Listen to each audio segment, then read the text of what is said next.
Hi, I'm Pastor Andrew McGregor from Prairie Alliance Church. Welcome to our YouTube channel today. As you engage with this sermon, I pray that the God who loves you would meet with you in meaningful and significant ways.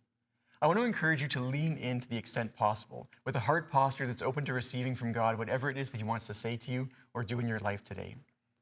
As a church, we care about you. We want to continue to see you flourish and thrive. And so we'd love to receive you in person at the church campus whenever you'd like to come, but also feel free to engage with us here on our YouTube channel or on our website at gpalliance.ca. Good morning. Well, I grew up in the 80s and 90s. And so as a child of the 80s and 90s, I'm fairly familiar with a number of fairly epic rock ballads. I mean, one that comes to mind is Bon Jovi's It's My Life. In Bon Jovi's It's My Life, he says these words: "It's my life, it's now or never, I ain't gonna live forever, I just wanna live while I'm alive, because it's my life." One of the interesting things about this song is that Bon Jovi does something that many of us really struggle to do. Bon Jovi is able to recognize accurately and clearly that life is short. The time that we have will not last forever, that there is an end to this life, and that we need to embrace life and live it out passionately and to the very full. But where he goes wrong is where we as a culture often go wrong, in the repeated phrase, "It's my life." You know, what often happens to us over the course of time when we realize that life is short, we think, I have to take it and hold on to it. I need to dominate and control. I need to make my life come out exactly the way that I want it to be. I should use it to fulfill myself and all of my own desires, all of my own ambitions, all of the way through. When all along, God is inviting us into something so much more. He's inviting us into an experience of life that is profoundly satisfying all the way through for now and for the fullness of all of eternity. He's welcoming us into a life of significant meaning and wholeness and fullness. Again, as you know, as a church, we're walking through the book of James together. Last week we had the challenging passage talking to us about the dangers and the evils of speaking ill of one another and living out a judgmental attitude. And today we want to pick up where we left off last week in James chapter 4, verses 13 to 17. So if you have a Bible with you, Bible app, feel free to pull it out and just to join me there in James chapter 4, beginning in verse 13. Again, my prayer for us today as we read through this passage and throughout our time is that God would really expand our perspective, that He would open up our eyes on a whole new level to see the truth of what life is really all about. That He would liberate us from a life that is lived for things that are so small and short-lived, and empower us to walk with Him really well. So James chapter 4, beginning in verse 13. "Now listen, you who say, 'Today or tomorrow we will go to this or that city, spend a year there, carry on business, and make money,' while you do not even know what will happen tomorrow. What is your life? You are a mist that appears for a little while and then vanishes. Instead, you ought to say, 'If it is the Lord's will, we will live and do this or that.' As it is, you boast in your arrogant schemes. All such boasting is evil. If anyone then knows the good they ought to do and doesn't do it, it is sin for them."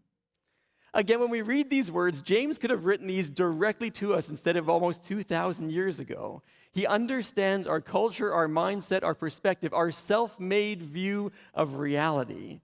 And so he starts off by saying to us, "Now listen, you who say today or tomorrow we'll go to this or that city, spend a year there, carry on business, and make money." Again, you see, in our culture, as in that culture, we have this propensity to say, "It's my life. I am the one who is profoundly in control. I can do whatever it is that I choose, whatever it is that I want. I can go to this place or that place. I can make every day come out the way that I want it to be." We say, "I have strength and power and capacity. All of life should bend to my will and come out the way that I want it to go." We believe that our life is here for our own purposes and our own gain, to make what we want, to accomplish things, to pursue our own pleasures. We have this propensity to believe that our life is ours to be used in whatever way we choose and whatever way we desire. One commentator said it this way: "This passage is aimed at our godless self-assurance, at this belief that we have at the core of our souls that we are the center of the universe, that all of life revolves around us and our needs and our desires and our ambitions, that we are profoundly in control, and that everything should work out the way that we want it to be. But you hear the arrogance, the boasting in that tone. You hear the boasting in our language. I will do this. I will go here and I will accomplish this. I will make money. I will make life come out the way that I want it to be. I will do whatever it is that my heart desires, and all the things that I long for, I will accomplish. All of the time, we fail to realize that God is the sovereign Lord over all things, and that every single second of our lives, we are in utter and complete dependence on Him. We are in dependence on Him every single second for the air that we breathe, for the capacity to live. We're dependent upon Him for the ability and the opportunity to work and to make money. We're dependent on Him for the skills and the capacity to reach out and to try new things, to express ourselves and to create. All the goodness and the pleasure and the delight that we know in life is simply a good gift given to us by a gracious Father. And James would challenge us to reshift our perspective, to realize that it is not simply our life.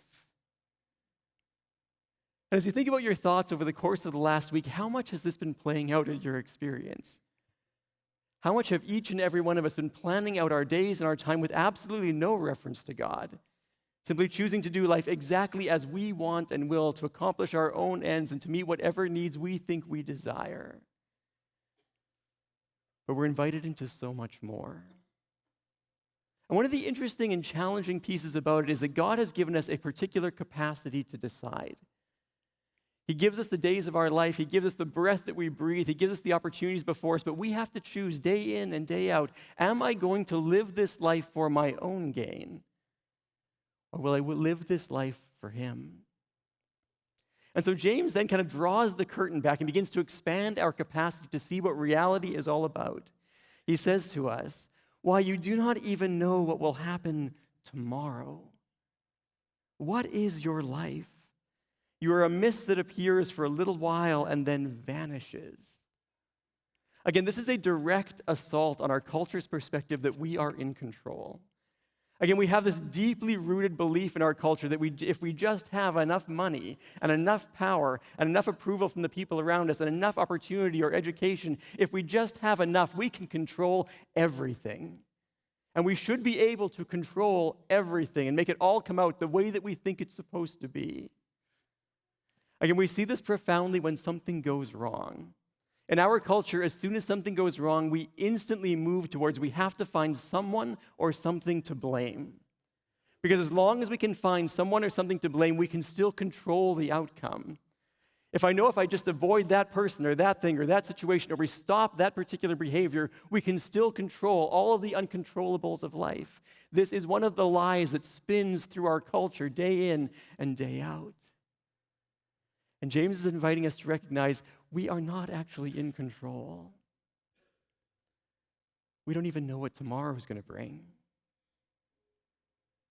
Again, some of us have experienced this. Maybe you were planning a beautiful outdoor wedding, and it just kept raining. Maybe you had a beautiful vision for your life. You knew exactly the job that you wanted. But you realized as time went on, you didn't actually have the ability or the capacity or the opportunities open up before you to engage in that particular occupation. Again, maybe we've come to the recognition that we cannot actually control the government. We cannot actually control social trends. We cannot control how people treat us or how they respond to us. We don't get to decide who gets diagnosed and with what. We don't get to decide how long our life may be. There are all of the unknowns of life, all of the unexpected blessings and the tragedies that come our way. There are so many things that are just wildly outside of our control. We can make the very best plans, but if we're honest, we do not even know what tomorrow will bring. And James reminds us, you are a mist that appears for a little while and then vanishes. Again, we tend to view life that we are the center of all things. Everything exists around us and our desires and our ambitions and our wants. But let's just pull the camera lens back. There are over 8 billion people on this planet. When I think about that, my life is like one small drop in the midst of an ocean of 8 billion plus people. And you expand the camera lens back even further to see all cultures and all people and all societies that have ever been from the beginning of time, that will ever be until the moment of Jesus returns. My life gets smaller and smaller and less significant. And then we bring into the camera lens all the fullness of eternity, time without end, from beginning on through, beyond anything we can even begin to imagine. What is the 100 or so years that any of us have to live in comparison to that? It is just a mist that appears for a moment. It's the steam rising off the pot when you take off the lid that instantly vanishes into the air. It's the early morning mist that disappears the moment the sun's rays come upon it. We do not have the capacity to understand or to know or to control all things. I remember this hitting me in a particular way. I was standing in a 1,500-year-old church. I remember just being struck by the thought of all of the thousands of people over 1,500 years that had come in and out of this building to worship God and to understand, to seek Him and to know Him more, those that loved Him, those that hated Him, all the reality of this. And every single one of the thousands of people that came through over 1,500 years, God knew every single one of them. He was keenly aware of every desire in their heart, every pain that they had, every longing to be fulfilled, everything playing out in every single one of their lives, week in and week out, over 1,000 years. Our lives are so small in comparison to the wonder and the glory of all of who God is. You see, one day you and I will not be here. One day we will pass from this life into the next, and the world will continue to move on without us. Our friends, family, and loved ones will tell of us in the stories that they know of us for a time, maybe for a generation or two or even 3 or 4, and then someday no one will even know any of our names. Even the most famous of us will only ever be known for one small aspect or one small part of our life, usually in some kind of a caricature. And we cannot control whether people will decide that we were a hero or a villain. Life will simply move on without us. And when we look at the brevity of our lives in comparison to the wonder and the glory, the magnitude and the goodness of God, we are invited to remember the awe of who He is. As Moses says to us in Psalm 90, teach us to number our days that we may gain a heart of wisdom. And so how do we do that? How do we begin to accurately assess the days, the life that God has given to us? Again, James is always so remarkably practical. And so James gives us 3 particular things that we need to do to number our days rightly, to understand the brevity of life in comparison to the wonder and the glory of God who is forever. First and foremost, he reminds us that we need to recognize that our lives are dependent on God. We live every single second dependent upon Him. He is the sovereign Lord over all of the universe. He rules and reigns over all things. And so we should submit our lives into His hands. We should choose to recognize that it is not my life, it truly is His life, and we want to live it in a way that honors and pleases Him.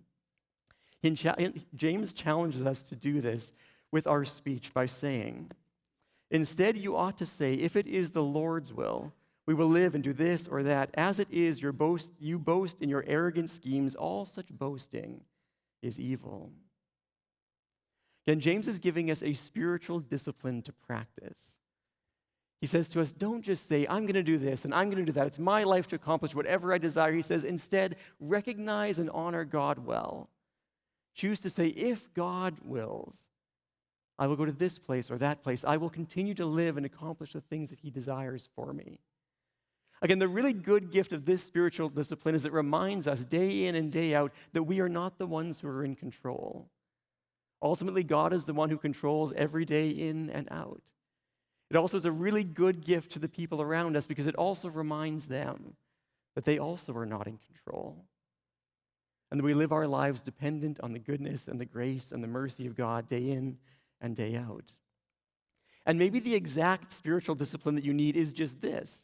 to just simply choose to say, whenever you are planning for the future, to just say, if God wills, this is what we want to do. If God directs us in this way, these are the things that we would desire to accomplish. For many of us, this is exactly the right thing that we should do. For a few of us, you maybe need to take the heart of this discipline and to rework it a little bit. Because for some of us, this becomes cliche really fast. And we simply say it sort of like, I just kind of hope. And so if you're in that kind of place, maybe you need another kind of discipline to remind you often. Again, in the days when everyone wore a wristwatch, lots of people used to put a symbol in the middle of the wristwatch and tape it on so that every time they looked at the time, they would be reminded, it's not my time, it's his. Other people would put a set of chimes to go off every waking hour that would remind them, it's not my time, it belongs to God. Maybe you want to set a daily reminder, put something on the dash of your car or the mirror where you get ready, just to remind you, this day is not mine. This day is his. I want to live this in a way that honors him. Again, what James is calling for is a heart posture movement, a shift away from a life that is based on our own needs, our own selfishness, our own desires, to a life that is based around the wonder and the goodness of who God is calling us to be. Over the summer, I've been reading Corrie ten Boom's The Hiding Place. It's a fascinating book, powerful, amazing. She tells the story of her and her family hid Jewish people in their home during World War II. They were eventually caught, captured. Her and her sister ended up in a concentration camp. And one of the things she talks about is that when they were in the concentration camp, the worst possible situation that any of us could imagine, she said her sister eventually came to the place where she said, it does not really matter if we ever get released or not. Her sister was able to say, God has sent me here to these people who are right on the edge of death, to tell every single one of them the beauty and the wonder of who Jesus is. This is the mission he has given to me. She was able to look at the guards and their oppressors and say the very same thing. Say, God has sent me directly to these people. These are the ones he wants me to minister to. This is the heart posture that James is talking about, the heart posture that says, wherever God sends me, I want to do all that he lays before me. If it is his will, I will go to this city or that one, live there for a year and make money. And if it is his will, and there's pain in the offering, there's difficulty in the process, I want to receive that as the mission that God has given to me as well. I want to live it out in a way that honors him and pleases him, that faithfully pursues him regardless of the circumstances. And can you imagine the freedom in that? In the moments of hardship or pain where we feel thwarted in trying to accomplish what we think we're supposed to be doing, and being to simply say, okay, God, what is the mission that you have for me today? Who are the people that you are sending me to in this moment? How do I faithfully reflect you in the here and now? And maybe you need a spiritual discipline to help you remember this. Something like saying, if the Lord wills, this is how today and tomorrow will go. And then secondly, James challenges us, if we want to be this kind of people, we need to resist boasting. He says, as it is, you boast in your arrogant schemes. All such boasting is evil. Again, bragging is always really just self-centered. When we are boasting, we're trying to lift and exalt and raise ourselves up above the people around us. Then there is just this profound kind of evil about all of this. Because when we boast, we reinforce in our own souls, life is really about the accumulation of things. It's about power, it's about influence, it's about accomplishment, it's about the acclaim that I can get from the people around me. We reinforce in our own souls that this is what life is about. And it taints us, it damages us, it destroys us from the inside. But it also creates something devastating in the lives of the people all around us. Say, for example, if in your speech, if all that you are trying to do is make everyone around you realize that you're powerful or strong or brilliant or funny or amazing, or if on social media you're spending all of your time creating and cultivating an image that will inspire envy in people all around you, it creates in those around you an unhealthy kind of coveting, because eventually they just want to be you. They want what you have. They want your abilities. They want your gifts. They want your capacity. They want your opportunities, instead of being able to embrace the goodness and the beauty of what God has placed before them. You lead those around you into the trap that you have already fallen into, and the belief that life consists of all of these things that will not last more than 100 years. as opposed to living for the things that will last for all of eternity. And in this place, when we find ourselves being boastful people, maybe the very best spiritual discipline that we can engage with is saying, how do we use our words instead of making ourselves seem important? How would we use our time and our conversations and our influences to honor God really well for the wonder and the goodness and the magnificence of all that He is doing within us? How would we use our conversations to bless the people around us, to recognize the amazing ways that God has gifted them, the opportunities that He has laid before them, the goodness of who He has created them to be? What if we followed the Apostle Paul's advice and simply used our words for the benefit of those who would listen, rather than for our own benefit? And lastly, James would encourage and challenge us that we need to simply obey God in everything that He places before us, rather than living lives for our own ambition, our own goals, our own accomplishments, to turn it around to seek to honor and glorify Him.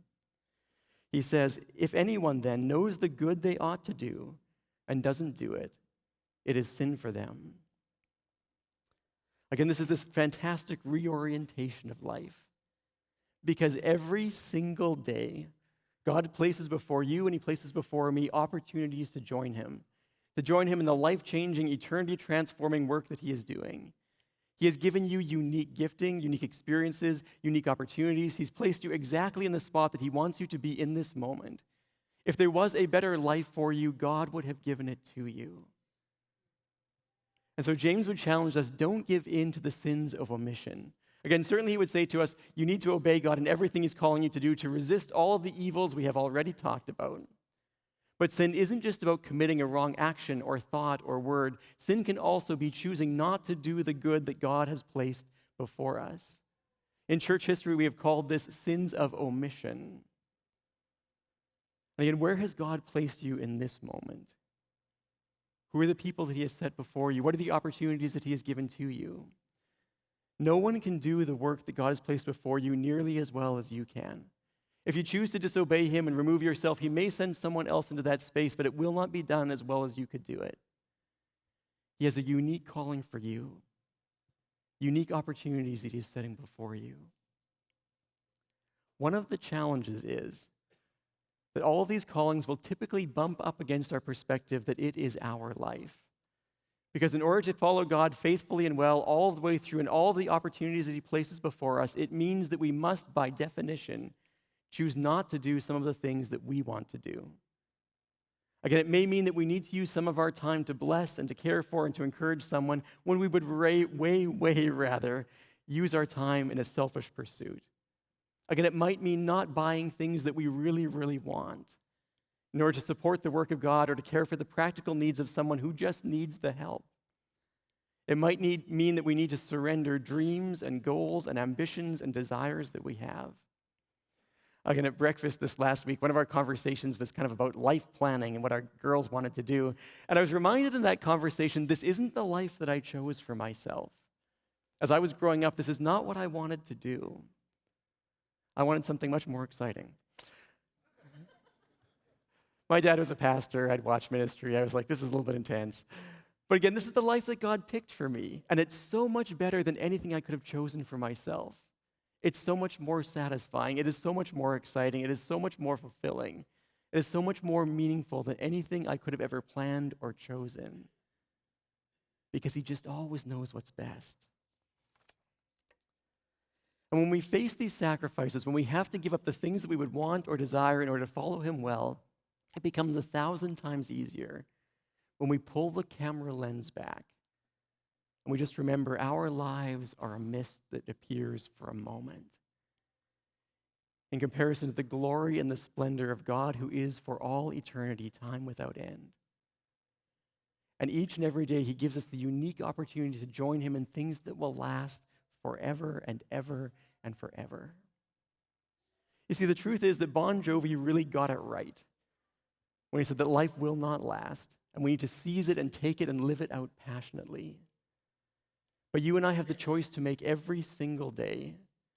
We choose to live life from a perspective that says, it is my life, and I will live it for my own ambitions, for my own desires. I will pretend that I am in control and I can make everything come out the way that I want it to be. Or we choose to say to God, God, this is your life. Would you take the precious days that you have given to me? Would you use them in any way that you desire? I choose to follow you into everything that you lead me. Would you accomplish your purposes through me? And the challenge is that we have to keep making that decision day in and day out because we keep wanting to grab our life back and make it what we want it to be.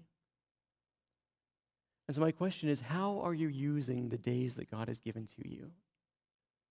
Let's just take a moment to pause, to consider, to reflect. Maybe just see if there's anything the Spirit of God lays on your heart. How are you choosing to use the days that God has given to you?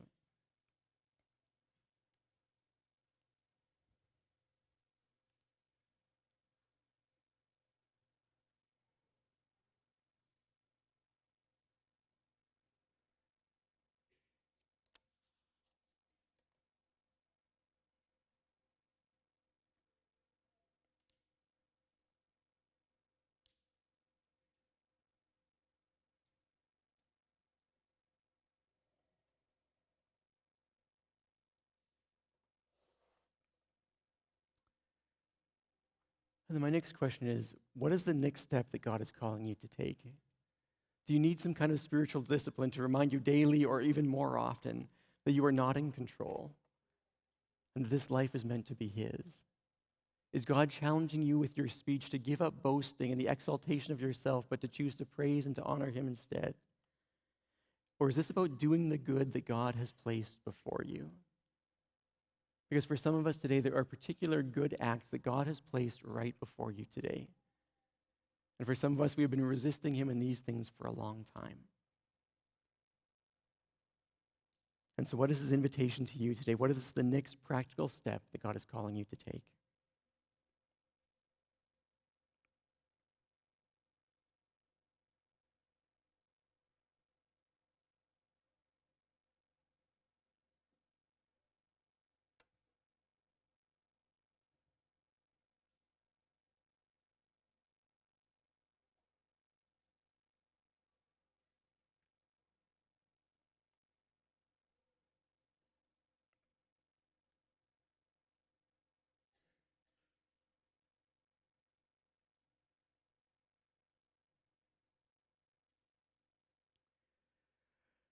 And so, Lord, we come to you. Lord, would you open our eyes to see the reality and the truth of who we are? Would you help us to number our days rightly that we could gain a heart of wisdom? Lord, would you help us to recognize that our lives are a mist that appears for a moment, but you are forever? Would you be the solid cornerstone that we build our whole lives and our whole experience around? Would you grant us the grace to live for the things that will last forever and to resist the temptations of the moment? Help us to surrender to you daily and even more often in our lives that we could serve you. Protect us from arrogance and boasting. And grant us, Lord, the capacity to see the good that you are placing before us each and every day. And give us the courage and the capacity that we need to walk this out faithfully and well. We turn to you. Would you be our strength, our hope, and our fullness in all of these things? Amen.